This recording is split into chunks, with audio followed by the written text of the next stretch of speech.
Imagine someone tells you that somewhere beneath the surface of Pluto, there's a tiny werewolrus that sends them psychic messages every midnight, while juggling skulls on an indigo plinth.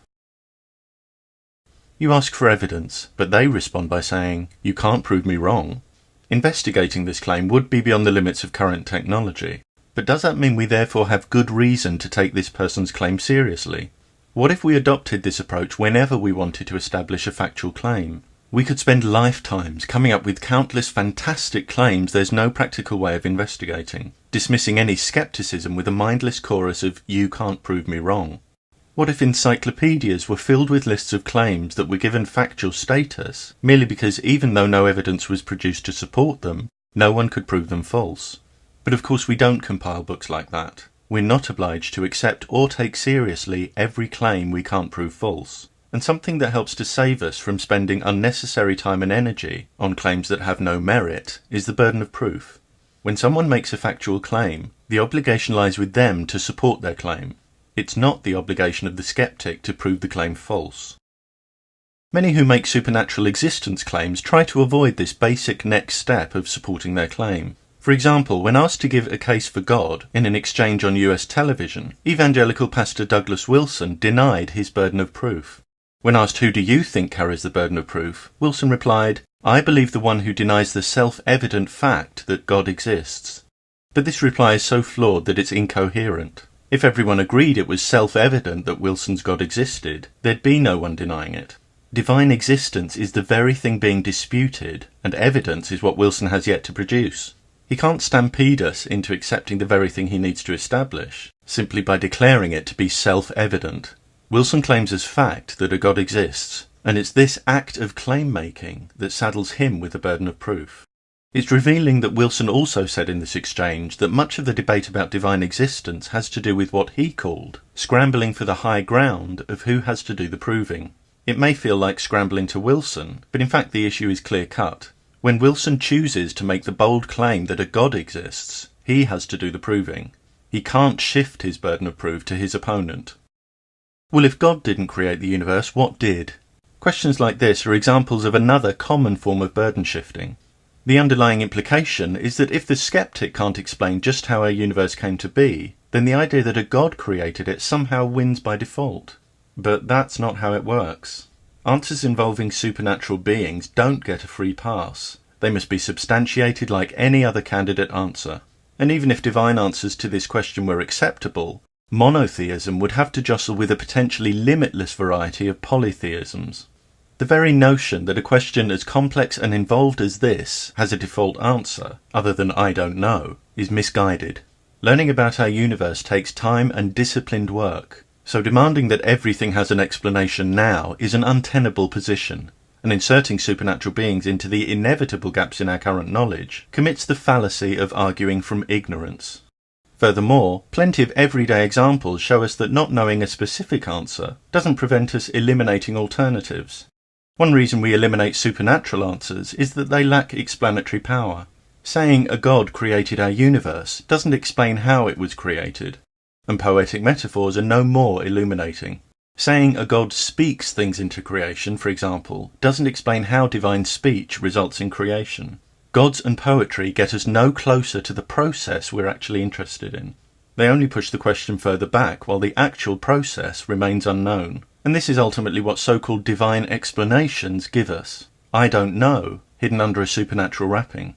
Remove the wrapping and we get an honourable answer. Rejecting inadequate answers doesn't automatically oblige us to know the actual answer. Rejecting divine pseudo-explanations doesn't mean we have to know everything about the universe. Some insist that saying you don't have a belief in any God because of the absence of evidence isn't good enough. You must give an argument for divine non-existence. Or more emphatically, failing to give arguments for non-existence is virtually to concede the debate to the person who at least gives some arguments, however weak, for divine existence. But we can easily show this is false. Let's imagine that debate. A gives some arguments for the position that a God exists. B, A's opponent, gives no arguments for divine non-existence. However, what B does during the debate is show that all of A's arguments are invalid. What's the outcome of this exchange? Far from having to concede the debate, B has shown that A has no case. The significant result is that we're left with no reason to believe that A's God exists. Crucially, at the end of the debate, B has no reason to change position, but A, lacking valid justification, does. The skeptic doesn't owe the claim maker arguments for non-existence. The burden lies with the claim maker to present an adequate case. If they fail to do so, their claim fails. It can certainly be an advantage for the skeptic to have a well-reasoned position. Acquainting oneself with the stock arguments for divine existence, for example, provides useful illustrations of flawed reasoning if one wants to learn some of the traps to avoid when constructing valid arguments. But the skeptic is not obliged to waste her time preparing non-existence arguments for any supernatural claim that might come her way.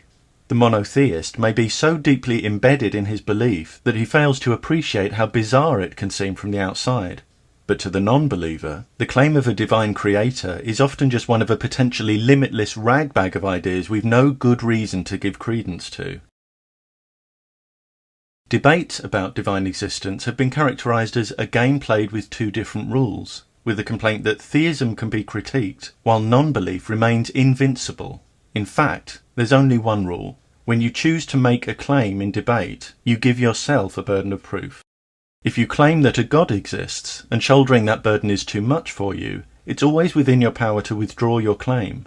But trying to imply there's a double standard, because your claim naturally attracts criticism from people who see no evidence to support it, is playing the victim. The real double standard is expecting someone who's made no claim to bear your burden of proof. Those who feel frustrated that theistic arguments fail might do better asking why they fail. Perhaps one of the most transparent attempts to shift the burden of proof comes from theists who, in debate, rephrase their position as lacking belief in the non-existence of gods. Trying to convert a claim into a non-claim by aping the skeptic's position doesn't magically rid a disputed concept of the need for justification. For the theist who goes to these lengths to try to avoid the burden of proof, one has to wonder about their strength of conviction.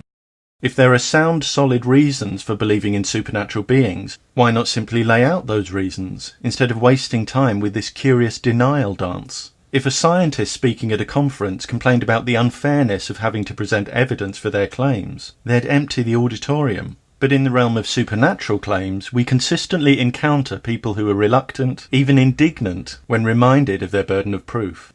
In many ways, this isn't surprising. The expectation of evidence is kryptonite to claims that lack sufficient support. People who pretend to be psychic have developed an arsenal of smoke and mirror tactics to fend off critical questions. For centuries, certain religions have contrived to demonize questions, and in the process developed a skewed complacency about not answering them. But today, increasingly, we understand that there's no valid basis for letting supernatural claims escape justification. And we see through institutions that forbid or evade questions, that declare themselves unaccountable. We're rightly critical of them, and we expect and demand better.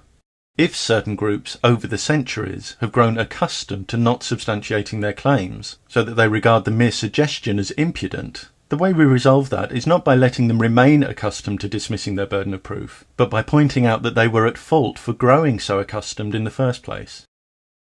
Supernatural claims that have thrived historically by submerging themselves in mystery are now more than ever in the information age, being fished out into the glare of rigorous inquiry, and they're suffering in their new alien environment.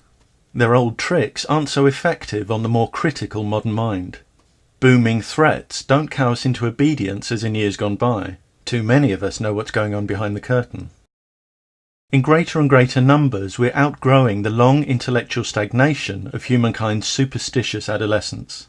And we're exposing supernatural claims that have bluffed and bullied their way into a position of unearned respect. They deserve no reverence and should be processed with no more ceremony than any other claim. Clearly, demanding evidence for every statement uttered would make interaction impossible. But those who make bold supernatural claims should get used to owning their burden of proof. In science, owning a burden of proof is routine because it's understood by those who observe scientific principles that claims require justification.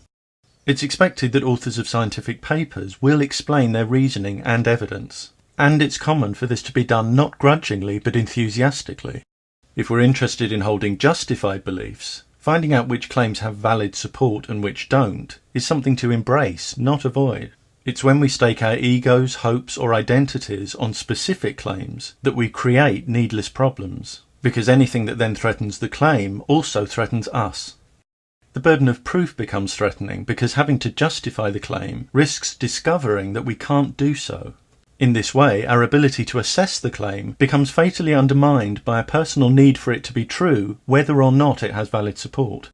If, on the other hand, we commit ourselves not to specific claims, but to refining knowledge, we can watch claims gather support or collapse, without the burden of proof posing any personal threat. Meeting a burden of proof isn't always easy, but without this mechanism, without people volunteering, "Here's my new idea," and the evidence to support it, our education would be at a standstill. Fortunately, a long history of genuine contributors to education haven't been so unforthcoming. Supernatural claim makers who think they're somehow exempt from the standards that apply to other claim makers are mistaken, and in an increasingly educated world, their special pleading will only see them being left behind in the darkness of past ignorance where many of their claims originated.